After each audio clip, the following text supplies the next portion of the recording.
Raja Saab present ఈ movie గురించి ఓపెన్గా మాట్లాడుకుందాం.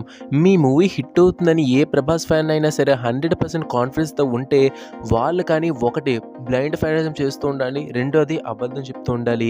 ఈ మూవీ అనౌన్స్మెంట్ నుండి అసలు ఎందుకు ఈ కాంబో అని అందరూ అన్నారు. బయట ఆడియన్స్ని మనం పక్కన పెట్టుకుందాం. ఈ మూవీ డైరెక్టర్ మారుతియే ఈ మూవీని ఆపేద్దామని అనుకున్నారు. కారణం మనకి తెలుసు, హైప్ లేకపోవడం. డైరెక్టర్ హీరో కాంబో అనేది చాలా ఇంపార్టెంట్. ఎగ్జాంపుల్కి ప్రభాస్ గారి మూవీ అప్కమింగ్ మూవీ తీసుకుందాం. స్పిరిట్ మూవీ షూటింగ్ కూడా ఇంకా స్టార్ట్ అవ్వలేదు, కానీ ఆల్రెడీ ఈ మూవీ డిజిటల్ రైట్స్ని నెట్ఫ్లిక్స్ 160 కోట్ల భారీ అమౌంట్తో సొంతం చేసుకుంది. అదే రాజాసాబ్ విషయానికి వస్తే మూవీ షూటింగ్ అయిపోయింది, ట్రైలర్ వచ్చేసింది, టీజర్ వచ్చేసింది, ఫస్ట్ సింగిల్ కూడా వచ్చేసింది. అని ఇప్పటికొచ్చి రైట్స్ కొనడానికి ఏ ప్లాట్ఫామ్ కూడా రాలేదు. కారణం కాంబో. రెండు ప్రభాస్ గారి మూవీసే, రెండు పాన్ ఇండియా మూవీసే. మరి ఎందుకు ఇంకెవరు కొనలేదు? ఒకటి కొన్నారు, ఎందుకు కొనలేదు? ఇప్పటికైనా మీకు కాంబో ఇంపార్టెన్స్ అర్థమై ఉంటుంది. ఎవరికి అర్థమైనా అర్థమైపోయినా మారుతి గారికి మాత్రం బాగా అర్థమైంది. కాబట్టి ఆపేద్దామని ప్రభాస్ దగ్గరికి వెళితే లేదు లేదని చెప్పి ప్రొడ్యూసర్ని పిలిచి ప్రాజెక్ట్ కంటిన్యూ అయ్యేలాగా కన్విన్స్ చేశారు. మరి అంతలా చేసినందుకు మారుతి గారు ప్రభాస్ గారికి ఏం చేశారంటే కట్టప్ అయ్యారు. ట్రైలర్లో ఆ సీజీఐ దెయ్యాలకి ఎల్కేజీ పిల్లాడు కూడా భయపడ్డాడు. ఆ జోకులకి నిబ్బేసుకున్నవారు మాట్లాడితే ఈవెంట్ పెట్టి ప్రభాస్ గారికి భజన చేస్తారు తప్ప మూవీ మీద ఇంట్రెస్ట్ వచ్చేలా చేయలేదు. ప్రభాస్ ఆ విగ్ ఎంత ఆర్టిఫిషియల్గా ఉండాలో అంత ఆర్టిఫిషియల్గా ఉండేలాగా చేశారు. మాట్లాడితే బుజ్జిగాడు అంటారు. బుజ్జిగాడు ఎలా వస్తారు సార్?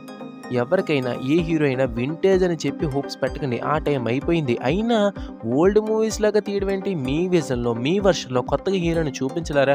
ఇంకా మాట్లాడుతూ పోతే చాలా ఉంటాయి, కానీ మనం తమన్ గారి దగ్గరికి వెళ్ళిపోదాం.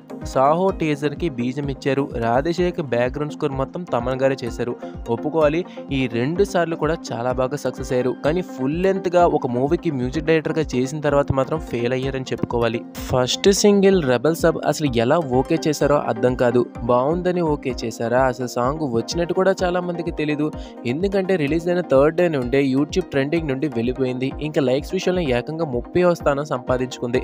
సాహో రాధేశ్యామ్కి హాఫ్గా వర్క్ చేశారు. 2 పెద్ద హిట్స్ అయ్యాయి. ఫుల్ లెంత్గా చేయాల్సిందని ఫ్యాన్స్ చూస్తున్నారు అంటే మేము ఇప్పుడు చేస్తున్నామని ఒక ఇంటర్వ్యూలో తమన్ గారు చెప్పారు. ఫుల్ మీల్స్ అని కూడా చెప్పారు. మరి మీల్స్ ఏం కుక్ చేశారో తెలియదు, కానీ ఫ్యాన్స్కి అయితే ఇంకా అది డెలివరీ అవ్వలేదు. ఇలా మూవీ అనౌన్స్మెంట్ నుండి మొన్నొచ్చిన రెబల్ సాంగ్ వరకు వేరే ఫ్యాన్స్ ఇవన్నీ చూసి నవ్వడం తప్ప ఇంకోటి లేదు. ఇంత చెప్పినా సరే లేదు మా Rajasaab Titanic range masterpiece డెఫినెట్గా హిట్ అవుతుందనే వాళ్ళకి, బ్లైండ్గా నమ్మే వాళ్ళకి ఒకే ఇన్ఫర్మేషన్ చెప్పి మూవీని ఎండ్ చేద్దాం. మనకి రాజాసాబ్ వచ్చేసరికి జనవరి 2026లో రిలీజ్ అయిపోతుంది. సంక్రాంతికి దీనితో పాటు అంటే రాజాసాబ్తో పాటు ఒక 4 సినిమాలు రిలీజ్ ఉన్నాయి. 4 సినిమాలకి ప్రీ బిజినెస్ అయిపోయింది. ఆ 4 సినిమాల్ని బయ్యర్స్ కొనేశారు. కానీ ఇప్పుడు వచ్చి రాజాసాబ్ మూవీ కొనడానికి ఏ బయ్యర్ కూడా రాలేదు. మనకి ఎప్పటికీ కూడా ప్రొడ్యూసర్ చెప్తున్న రేటుకి మనకు బయ్యర్స్ అయితే కొనట్లేదు. ఎందుకంటే మూవీ మీద అంత హైప్ లేదు. ప్రొడ్యూసర్ చెప్తున్న రేటుకి మూవీ మీద ఉన్న హైప్కి ఆ డబ్బులు ఒక బయ్యర్ పెడితే అవి తిరిగి వస్తాయన్న నమ్మకం ఏ డిస్ట్రిబ్యూటర్ కూడా లేదు. దీనివల్ల రాజాసాబ్ మూవీ సంక్రాంతికి వచ్చిన అన్ని మూవీస్ ప్రీ బిజినెస్ అయిపోయి బయ్యర్స్ కొనేసినా సరే ఇంకా సరే ప్రభాస్ గారు పాన్ ఇండియా ప్రభాస్ స్టార్ గారు, Indian biggest super star Prabhas గారు యాక్ట్ చేసిన రాజాసాబ్ మూవీ కొనడానికి బయ్యర్స్ లేరు. ఇంతైనా సరే లేదు రాజాసాబ్ హిట్ అయిపోతుంది అది ఇది అనుకుంటూ ఉంటే హిట్ అవ్వాలని అందరూ కోరుకుంటారు. కానీ ఒక అవుట్పుట్ వచ్చిన తర్వాత అంటే ఇప్పుడు ఫస్ట్ సాంగ్ బ్యాడ్గా ఉందని చెప్తే నెక్స్ట్ టైం నుండి దాన్ని ఇంప్రూవ్ చేసుకుంటారు. లేదు వేస్ట్ సాంగ్ వచ్చినా సరే మా హీరో బాగా యాక్ట్ చేసిన సాంగ్ అని చెప్పి, మా హీరో చాలా ఏళ్ళ తర్వాత డ్యాన్స్ చేసాడని చెప్పి అవన్నీ మీరు సపోర్ట్ చేసుకుంటూ వెళ్తే మీ హీరోకి బ్యాడ్ సాంగ్స్ పడుతూ ఉంటాయి. మీ హీరోయే బ్యాడ్ ప్రొడక్ట్స్ ఓకే చేసుకుంటూ వెళ్ళిపోతూ ఉంటాడు. సో అది ఈ ఒక్క ఇన్ఫర్మేషన్ చెప్పి ఈ మూవీని ఎండ్ చేస్తున్నాను. ఇంకేం మాట్లాడినా సరే ఈ వీడియోకి ఇంకా కొంచెం నెగిటివ్ కామెంట్స్ ఎక్కువ అవుతాయి. సో మరి రాజాసాబ్ మూవీ మీద మీ ఒపీనియన్ ఏంటి, మీ ఎక్స్పెక్టేషన్స్ ఏంటి కింద కామెంట్ చేయడం మాత్రం మర్చిపోకండి. ఈ వీడియో మీకు నచ్చినట్లయితే లైక్ షేర్ చేయండి. ఇంకొక వీడియోస్ మంచి సబ్స్క్రైబ్ చేసుకోండి. Thank you for watching video. జై హింద్.